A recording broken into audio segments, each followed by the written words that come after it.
Most people assume wealth survives because of trusts, lawyers, or financial structures. But when you study families whose fortunes last for generations, a different pattern appears. The real continuity doesn't come from documents or accountants. It comes from the psychology passed down inside the family, quiet mental rules, stable ways of thinking, and they show up long before any money changes hands. Across different eras and cultures, the things are the same. They're not identical on the surface, but the underlying mindset is strikingly consistent. A Roman patrician, a British industrialist, and a modern tech founder would disagree on almost everything except one thing: how to think about power, time, and responsibility. And here's the part that becomes clear once you look closely. Fortunes rise and fall based on how a family thinks, not just what it owns. So this is a story about the hidden rules, the psychological habits that billionaire families teach behind closed doors, the ones that rarely appear in public interviews but quietly govern how these families operate. And once you see them, the logic behind long-lasting wealth becomes much clearer. One of the first rules is about time. Most people plan in days or weeks. Some think in years. But families that preserve wealth think in terms of decades. The shift starts early, usually in childhood, when the family normalizes long horizons. Time becomes less about urgency and more about sequencing. A child raised in this environment doesn't ask, "How fast can I get this?" but "What order should things happen in?" That single difference creates a natural distance from short-term impulses, which is where most fortunes break down. This rule isn't about patience, it's about perspective. When time expands, drama contracts. Problems feel smaller because the horizon is larger. So the family avoids reactive decisions that might satisfy the present but damage the future. You can see this across history. The Rothschilds survived political shocks because they planned for shifts that might take 20 years. Old American industrial families diversified slowly, long before any sector turned. Even modern founders with multi-billion-dollar exits often spend years arranging how successors will eventually take over. It's not delayed gratification, it's strategic sequencing. From time, the next rule emerges. Privacy is not secrecy. Families that stay wealthy don't hide everything. They simply control what becomes public. They understand that attention distorts incentives, so they teach their children a very specific mental model. Keep the external story simple and keep the internal reasoning complex. This explains why many heirs appear quiet or even private in public life. It's not shyness, it's calibration. When a family controls its own narrative, it avoids unnecessary pressure. The child learns that privacy creates optionality, and optionality keeps the family stable when unexpected change arrives. Historically, merchant families in Europe deliberately kept business activities modest in public because they understood the risks of political scrutiny.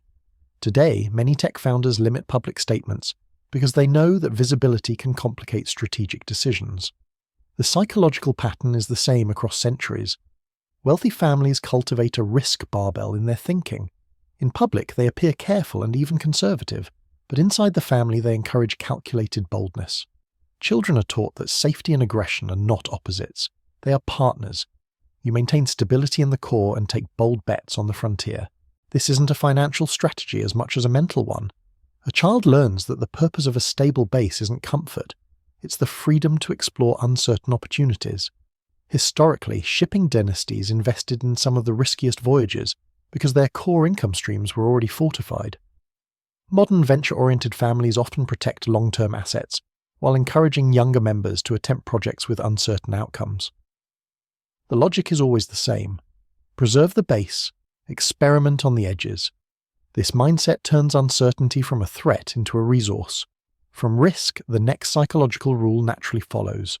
Families teach children to think in abstractions rather than transactions. People raised outside wealth focus on individual purchases, incomes, and costs. But wealthy families frame decisions around systems, incentives, and trajectories. They teach their children to ask a different set of questions, not how much is this worth, but what does this enable? Not how do I earn more, but how do I position myself? This is one reason generational wealth often builds institutions rather than isolated ventures. The Roman elite built roads and aqueducts because they understood that infrastructure created power beyond any single generation. British merchants built financial institutions rather than just trading posts. Modern philanthropic foundations create networks and influence rather than immediate returns. When children learn to think systemically, rather than transactionally, they adopt a mental model that extends beyond personal gain. It becomes about architecture. So the next hidden rule is about identity. In many families, children learn to define themselves through personal achievement. In wealthy families that endure, children are taught to define themselves through stewardship. The fortune is not a prize, it's a responsibility. This doesn't mean heirs must follow a predetermined path. It means they grow up with a sense that their decisions influence something larger than themselves. This rule often appears in subtle ways. Some families encourage rotations through different roles so the next generation understands the entire system. Others require heirs to work outside the family before taking any internal role. Historically, this was common among merchant and banking families in Europe, who believed outside experience created humility and competence. In the United States, some industrial families still expect heirs to apprentice under external mentors before returning home. The psychological effect is the same. The heir gains perspective, dissolving entitlement while strengthening capability. Now look at how these rules converge. When time horizons are long, privacy is calibrated, risks are barbelled, thinking is systemic, and identity is tied to stewardship. A new psychological pattern emerges. The family's internal culture becomes centered on adaptability rather than preservation. This is one of the most hidden rules of all. Wealthy families who survive shocks don't protect the past. They protect the ability to reinvent. This is where psychological continuity matters more than financial continuity. When the world changes, old industries disappear. Fortunes built on shipping collapsed when railroads took over. Fortunes built on manufacturing struggled when services became dominant. Even today, families reliant on a single sector face disruption. But families that teach adaptability treat change as a default setting. They don't assume the world will resemble the past. They assume it will diverge. That mindset allows them to pivot early. The next psychological rule reinforces this adaptability. The family teaches its members to see relationships as assets, not advantages. This distinction matters. Seeing a relationship as an advantage creates dependency. Seeing it as an asset creates responsibility. Historically, wealthy families sustained influence by maintaining long-term relationships across trade, finance, and culture. But they understood these relationships required reciprocity. The next generation was taught not to extract value but to contribute consistently. This explains why many enduring dynasties remain active in civic life, education, art, or philanthropy. These roles are not just altruistic. They're part of the family's social architecture. Children grow up understanding that influence comes from participation, not dominance. In ancient Rome, elite families sponsored public works to maintain civic cohesion. In modern times, foundations support universities and research. The psychological continuity is the same. Relationships require maintenance, not exploitation. As these layers build, another rule emerges. Families that endure teach emotional detachment from money. This doesn't mean indifference. It means separation between emotion and financial decision-making. Children learn that money is a tool, not a scoreboard. This detachment softens the psychological spikes that destroy wealth: envy, rivalry, overconfidence, panic. An heir raised with emotional detachment doesn't interpret losses as failures or gains as validation. They see both as information. This rule helps explain why some fortunes collapse during generational transitions. When heirs treat wealth emotionally, decisions become reactive. But when wealth is treated as a system to be managed rather than a marker of personal identity, decisions become measured and strategic. The ancient Stoics understood this principle long before modern families formalized it. The psychological distance between self-worth and material success protects against impulsive behavior. Now, here's the part most people miss.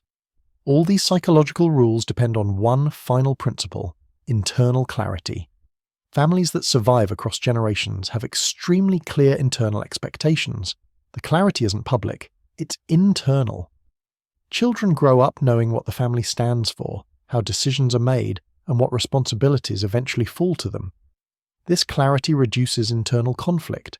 It keeps siblings aligned. It prevents the quiet fractures that erode wealth from the inside. You can observe this pattern throughout history. Families that maintained unity had shared values, even when members pursued different careers. Those that fractured lacked internal coherence. The values became inconsistent, rivalries escalated, and the fortune dissolved not because of external forces but because the psychological foundation broke down. Modern families often guard against this by establishing family constitutions or regular internal meetings. But the real stability comes from the psychological coherence behind the structure. At this point, the underlying pattern is visible. Billionaire families don't endure because of accountants, legal strategies, or secret mechanisms. They endure because they pass down a way of thinking that organizes their decisions. A set of psychological rules that create stability amid uncertainty, adaptability during change, and unity across generations. When these rules are internalized, the family becomes resilient. When they're ignored, even the largest fortunes can disappear within 2 or 3 generations. This pattern has repeated from ancient aristocracies to modern corporate dynasties. The surface changes, the psychological core does not, and here's where everything comes together. The hidden rules are not about getting rich. They're about staying coherent. They're about building a mindset that can navigate complexity without collapsing into short-term reactions. They're about raising individuals who see themselves not as beneficiaries of a fortune, but as stewards of a system that must outlast them. These are the rules most people never see. They're quiet. They're rarely quoted. They're taught not through lectures, but through decisions, rituals, and expectations. But once you understand the psychology behind long-lasting wealth, the logic becomes obvious. Fortunes survive in the mind before they survive in the world. And now the uncomfortable implications appear. Most families lose wealth because they inherit money, not mindset. The next generation usually receives resources before they receive perspective, and psychological coherence is harder to pass down than financial assets. So the real question is simple: which mindset survives the longest? Which rules actually endure when the world changes? And what does that mean for anyone trying to build something that lasts beyond their own lifetime? If this changed how you see the system, subscribe. There are deeper layers worth digging into.